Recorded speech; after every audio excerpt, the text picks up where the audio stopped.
ಏನು ಅನಿಸ್ತಾ ಇದೆ ಸರ್ ಇವತ್ತು ಚಿತ್ರ ನೋಡಿ? ಯಾಕಂದ್ರೆ 4ನೇ ಚಿತ್ರ ಸರ್ ಇಲ್ಲ ಬಜಾರ್ ಆಗ್ಬೋದು. ಆಮೇಲೆ ಬರ್ತಾ ಆ್ಯಕ್ಚುಲಿ ಸುಮಾರು ಸಿನಿಮಾ, ಒಂದು 3 ಸಿನಿಮಾ, ಇದು 4ನೇ ಸಿನಿಮಾ. ಬಟ್ ನಾನು ನೋಡ್ದಂಗೆ ಒಂದು ನಾವೆಲ್ಲರೂ ಆ್ಯಕ್ಚುಲಿ ಇವೆಲ್ಲ ಏನು ಟ್ರೇಲರ್ ನೋಡಿದ್ದೀರಾ, ಆ್ಯಕ್ಚುಲಿ ತುಂಬ ಮಾಸ್ ಇರ್ಬೋದು. ಹಂಗೆ ಮಾಸ್ ಜೊತೆಗೆ ಆ್ಯಕ್ಚುಲಿ ಒಂದು ತುಂಬ ಒಂದು ಏನು ತಾಯಿ ಸೆಂಟಿಮೆಂಟಿಂದ ಹಿಡಿದು ತಾಯಿ ಎಷ್ಟು ಮುಖ್ಯ, ತಂದೆ ಏನು ಮಾಡ್ತಾನೆ, ಈ ಥರದ ಎಲಿಮೆಂಟ್ಸ್ ತುಂಬ ಚೆನ್ನಾಗಿ. ಆಮೇಲೆ ಡೈರೆಕ್ಟರ್ಲೇ ಇದ್ದಾರೆ.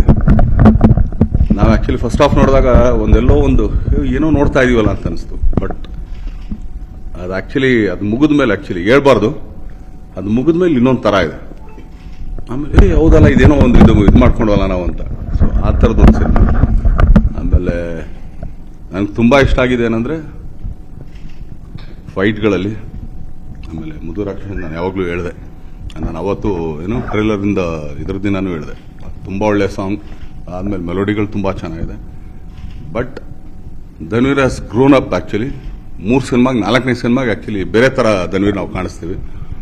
ಅದಲ್ಲದೆ ಫೈಟ್ಗಳನ್ನ ತುಂಬ ಚೆನ್ನಾಗಿ ಅಂದರೆ ಪೋರ್ಟ್ರೇಟ್ ಮಾಡ್ತಾರೆ ಗೊತ್ತಾ. ಒಂದು ಆ್ಯಕ್ಚುಲಿ ಫೈಟ್ಗಳೇನು ಅನ್ಕೊಳ್ತೀವಿ, ಸುಮ್ಮನೆ ಒಡಿ ಬಡಿ ಇದಲ್ಲ, ಅವನ್ನ ಪೋರ್ಟ್ರೇಟ್ ಮಾಡೋದಿದೆಯಲ್ಲ ಈಗಿನ ದಿನಗಳಲ್ಲಿ.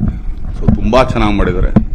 ಯಾಕಂದರೆ ಒಂದು 6'3" ನನಗಿಂತ 1.5 ಇಂಚು ಅಲ್ಲ 1ರಿಂದ 2 ಇಂಚು. ಬಟ್ ಕಾಲು ತುಂಬ ಚೆನ್ನಾಗಿ ಯೂಸ್ ಮಾಡಿದ್ದಾರೆ. ನಾನು ಆ್ಯಕ್ಚುಲಿ ಯಾವಾಗಲೂ ಹೇಳ್ತಾ ಇರ್ತೀನಿ, ಕಾಲು ತುಂಬ ಚೆನ್ನಾಗಿ ಯೂಸ್ ಮಾಡ್ರೆ. ಯಾಕಂದ್ರೆ ಉದ್ದಕ್ಕಿರೋರಿಗೆ ಆ್ಯಕ್ಚುಲಿ ಅಪ್ಪರ್ ಬಾಡಿ ಸ್ವಲ್ಪ ಚಿಕ್ಕದಿರುತ್ತೆ, ಬಟ್ ಲೋವರ್ ಬಾಡಿ ಸ್ವಲ್ಪ ಜಾಸ್ತಿ ಇರುತ್ತೆ. ಬಟ್ ಕಾಲು ತುಂಬ ಚೆನ್ನಾಗಿ ಯೂಸ್ ಮಾಡಿ ಅಂತ ತುಂಬ ಚೆನ್ನಾಗಿ ನೀಟ್ ಕ್ಲೀನ್ ಮೂವಿ. ಅದಾದಮೇಲೆ ಒಂದು ತುಂಬ ಒಳ್ಳೆ ಮಾರಲ್ ಇದೆ. ಒಂದು ತಾಯಿ ಜೊತೆಗೆ ಇನ್ನೊಂದು ಮತ್ತೊಂದು. ನಾನು ಇಷ್ಟೇ ಕೇಳ್ಕೊಳ್ಳೋದು ಎಲ್ಲ ಕರ್ನಾಟಕದ ಜನತೆ ಹತ್ರ, ವಾಮನ ಅಂದ್ರೆ ಏನು? ನಾನೊಂದು ಭಿಕ್ಷೆ ಬೇಡಕ್ಕೆ ಬಂದಂತ ಹುಡುಗ, ಒಬ್ಬ ಬಲಿ ಚಕ್ರವರ್ತಿ ಹತ್ರ ಭಿಕ್ಷೆ ಬೇಡ್ತಾನೆ. ಸೊ 3 ಹೆಜ್ಜೆ ನೀನು ಎಲ್ಲಾರು ಹಿಡ್ಕೊ ಅಂತ ಹೇಳ್ತಾನೆ. ಅಲ್ಲಿ ಇಡ್ತಾನೆ, ಇಲ್ಲಿ ಇಡ್ತಾನೆ, ಕೊನೆಗೆ ಎಲ್ಲಿ ಹೆಜ್ಜೆ ಇಡಬೇಕು ಅಂತಾನೆ. ಬಟ್ ಈ ವಾಮನ ಬರೀ ಚಿತ್ರರಂಗದಲ್ಲಿ, ಕನ್ನಡ ಚಿತ್ರರಂಗದಲ್ಲಿ 1 ಕಾಲ್ ಕೇಳ್ತಾ ಇರೋದು ಅಷ್ಟೇ. ಅದು ಕನ್ನಡ ಜನತೆ ಕೊಡ್ತಾರೆ. ಸೊ ಆ ಹೆಜ್ಜೆ ತುಂಬಾ ಒಳ್ಳೆ ದೊಡ್ಡ ಹೆಜ್ಜೆ ಆಗುತ್ತೆ ಅಂತ ಹೇಳ್ತೀನಿ.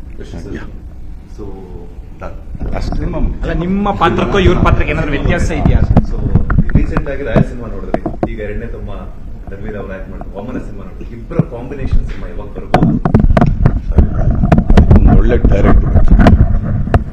ನಾನು ಇವತ್ತು ಹೇಳ್ತಾ ಇರೋದೇನಂದ್ರೆ, ನಾನು ಮಾಡೋದಾಗ್ಲಿ ಇಲ್ಲ, ಚಿಕ್ಕಣ ಮಾಡೋದಾಗ್ಲಿ ಇಲ್ಲ, ಧನ್ವೀರ್ ಮಾಡೋದಾಗ್ಲಿ ಇಲ್ಲ ಅಂತಲ್ಲ. ಒಂದು ಒಳ್ಳೆ ಕತೆ ಬರಬೇಕು.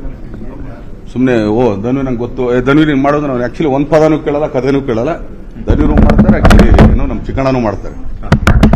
ಅವರಿಬ್ಬರಿಗೆ ಆಕ್ಚುಲಿ ನ್ಯಾಯ ಒದಗಿಸಂತ ಒಬ್ಬ ಡೈರೆಕ್ಟರ್.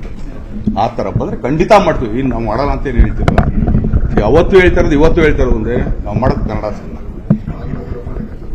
ನಾವು ಆಕ್ಚುಲಿ ಯಾವುದೇ ಬೇರೆ ಭಾಷೆ ಸಿನಿಮಾ ಮಾಡ್ತೀವಿ, ನಾವು ಪ್ಯಾನ್ ಇಂಡಿಯಾ ಸಿನಿಮಾ ಮಾಡ್ತೀವಿ. ಕರ್ನಾಟಕದ ಜನತೆಗೆ, ಇಲ್ಲಿರೋ ಥಿಯೇಟರ್ಗಳಿಗೆ, ಇಲ್ಲಿರೋ ಸಿನಿಮಾ ನಾವು ಮಾಡ್ತೀವಿ. ಸರ್, ಧನ್ವೀರ್ ಅಲ್ಲಿ ನಿಮ್ಮ ಫಿಲಮ್ ಅಂದ್ರೆ ಮೂವಿಯಲ್ಲಿ ತುಂಬಾ ಇಂಟ್ರೆಸ್ಟಿಂಗ್, ತುಂಬಾ ಡಿಫ್ರೆನ್ಸಸ್ ಏನು ಹೋಲಿಕೆ ನೋಡಿದ್ರಿ? ಈ ಫಿಲಮ್ ಅಲ್ಲಿ ಹಿಂಗೆ ಮಾಡ್ಬೇಕಾಯ್ತು ನಾನು ಕೂಡ ಅನ್ನೋದೇನಾದ್ರು ಬಂದಿದೆ ಈ ಫಿಲಮ್ ನೋಡಾದ್ಮೇಲೆ? ಲವ್ ತುಂಬಾ ಚೆನ್ನಾಗಿ ಮಾಡಿದ್ರು. ಆಕ್ಚುಲಿ ಆ ಥರ ಲವ್ ನಾವು ಮಾಡ್ಬೇಕಂತ ತುಂಬಾ ಇಷ್ಟಪಡ್ತೀವಿ. ಬಟ್ ಯಾರು ಆ ಥರ ಲವ್ ಮಾಡಕ್ ಕೊಡ್ತಲ್ಲ ನಮ್ಗೆ ಅಷ್ಟೇ. ಸಾಂಗ್ ಬಗ್ಗೆ ಹಿಂದೆನೂ ಹೇಳಿದ್ರಿ, ನನಗೆ ಈ ತರ ಸಾಂಗ್ ಕೊಟ್ಟಿಲ್ಲ, ಒಳ್ಳೆ ಸಾಂಗ್ ಕೊಟ್ಟಿದ್ದಲ್ಲ. ಅಲ್ಲಲ್ಲ, ಅಂದ್ರೆ ಮುದುರಾಕ್ಷಸ್ ತುಂಬಾ ಚೆನ್ನಾಗಿದೆ. ನಾವ್ಯಾರು ಯೋಚನೆ ಮಾಡಿದ್ರ ನಿಮ್ ಮದುವೆ ಆಗಿದೆ ಸರ್? ಆಗಿದ್ಯಾ? ಯಾವತ್ತಾರು ಹೇಳಿದ್ರ ನಿಮ್ ಹೆಂಡತಿಗೆ ಆಕ್ಚುಲಿ ಮುದುರಾಕ್ಷಸ್ ಅಂತ? ಅಷ್ಟೇ ಅಲ್ವಾ? ಹಂಗೇನೆ ಮುದುರಾಕ್ಷಸ ಹೇಳಿದ್ರೆ ಅವ್ರಿಗೊಂದು ಖುಷಿ ಆಗುತ್ತೆ ಅಂತ. ಚೆನ್ನಾಗಿದೆ ಅಷ್ಟೇ. ಸರಿ.